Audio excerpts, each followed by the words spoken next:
বারুইপুরে এক উচ্চ মাধ্যমিক পরীক্ষার্থী নাবালিকাকে দীর্ঘদিন উত্ত্যক্ত করা ও বাড়িতে ঢুকে যৌন নির্যাতনের চেষ্টার অভিযোগ উঠল স্থানীয় তৃণমূল সদস্য মমিন পৈলানের ভাইপো আকাশ পৈলানের বিরুদ্ধে।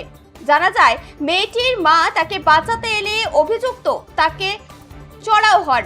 ঘটনার পর পরিবার বারুইপুর থানায় লিখিত অভিযোগ দায়ের করলে তদন্ত শুরু করেছে পুলিশ।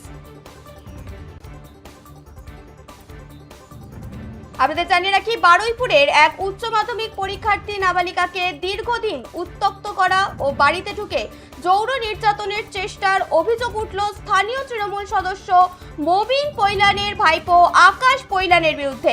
জানা যাচ্ছে, মেয়েটির মা তাকে বাঁচাতে এলে অভিযুক্ত তার উপরও চড়াও হন।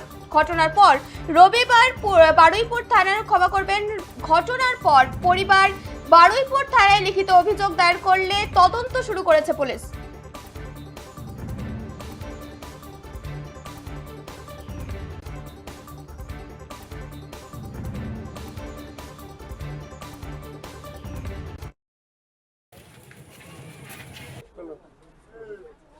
আজকে কি হয়েছে? কি আজকের হয়েছে যে আমি একলা ছিলাম, আমি আর আমার ভাই বাড়িতে ছিলাম। আমার মা বাবা কেউ ছিল না, কাজে গিয়েছিল। আর এবার ও প্রতিদিন আমাকে থ্রেট করতো, আকাশ পৈলান। আমি পড়তে যেতাম যখন, আমাকে তখনও ডিস্টার্ব করতো।